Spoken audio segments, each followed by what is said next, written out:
down. All right, our next comedian is Polly. What do you got, Polly? Pablo.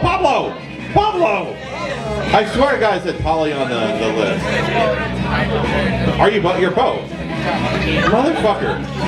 It took me what? This is 3 or 4 weeks before we figured that out. Pablo. All right.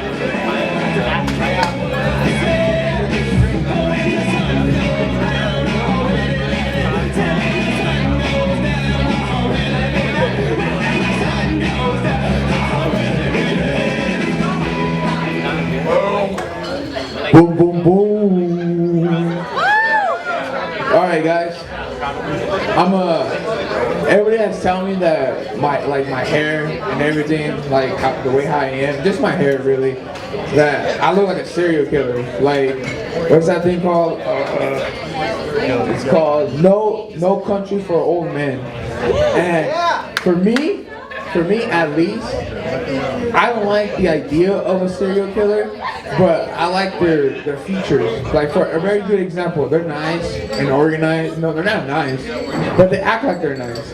And a lot of them, they're clean and organized, and I am not. So when someone tells me like, "Oh man, you look like one," like, "Look at you, bro," I'm like, dude, I wish I could be clean. I wish I could be organized, but I'm not. But a lot of people also have told me that I look like the kid from Up, like the movie Up. Like, hold on. His name is Russell. He goes like, "Hi, my name is Russell. I'm a wilderness survival." And like the whole point of that movie, it's like this kid. He goes up to his old guy. He just doesn't leave him alone. It's like he basically becomes his best friend. Me personally, I find that kind of weird, but I don't know why a little boy would want to hang out with an old man, especially when his wife died and they couldn't have any kids. Like, I find that pretty sad. Like, that was a pretty depressing movie, you know. That made me cry, but tell a really good story. Very good lore, you know. But people talking about them going to school and their initiatives and stuff.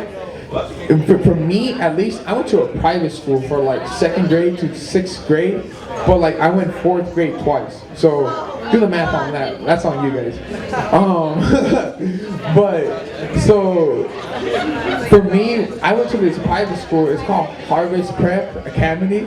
I'm not saying that right. Exactly. Boo. Yeah, I agree. Boo. But here's the funny part about that. Everybody was like pretty much white.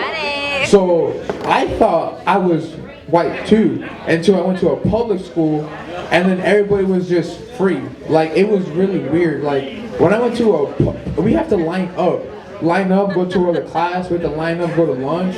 But when I went to a public school and middle school, they just said, "All right, the bell dismiss you." And I was like, what do you mean the bell just dismiss you? They're like, "Yeah, bro, you just, once the bell ring, you just go to your next class." And I was like, where's that at?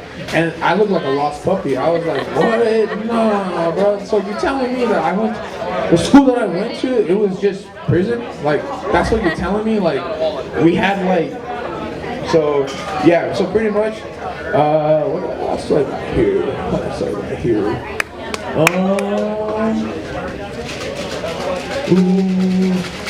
So somebody was talking about building a team, and I think I found the best team to build a soccer team with, and I think it's the Puerto Ricans. I think the Puerto Rican people have a very good heart because they can play baseball and soccer. That's very good coordination for everything, especially playing, like, you can play. I don't know, I lost where I was going with that, boy. So, let me just have this with me. So, what I love going to work, I love guns. I love guns all the time. Like, look at me, I look very innocent, but this is how I can tell that my coworkers, they're felons, right? So I go up, you know, talking about guns, and they're talking about guns too and shit like that. They're like, "Oh man, an AK-47 is pretty great, semi-auto, pum pum pow." And I've been like, hey, like, the way how I find out is like, "Hey, you guys go to gun shows?" And they're like, "Nah, bro, I'm a felon, bro. I can't go to that."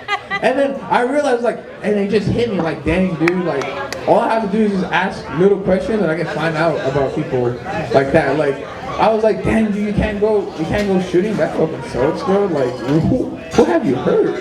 Like, geez, is there a story there? I don't know. So I had this great, I had a performance for choir, and it was fantastic. It was I thought I did great until I did karaoke last week, and I actually heard myself sing, and I was like, ooh, Jesus. I was like, how come my professor gave me a chance and opportunity? Like, did she feel bad? Like, she probably thought I was like special needs or something, but like I don't know. Like, I did karaoke, and I was like, geez, man, like, whew. Like, watch. I'll give you guys a quick little 1, 2, 3. Watch. 1, 2, 3. And then when I heard myself like sing, I was like, jeez, bro. Like, I gotta keep trying. So that was bad. Damn it. So pretty much, what I like about homeless people is I love how resourceful they are, right? Like, for me, like, I'm a type of person that I like to put people to work. Like, I just don't hand homeless people money. Like, I was raised that you have to work for what you got. So every time I see a homeless person and I'm tired or something like that, I just like, hey bro, you trying to like push me? Or I'll be like, hey, you trying to make some money? And they'll just look at me like, yeah, what you got, homeboy? Like, with their eyes all wide open and everything. I'm like, all you have to do is just push me down the street. And homeboy's already on his knees like, oh, alright bro, my fault. So with this shopping cart right here, I'm like, yeah bro, I just need you to push me, bro. Like, that's it. But yeah, guys, thank you so much for you guys' time and opportunity. Very much. Woo! Thank you, Cody. Thank you, Night Comedy.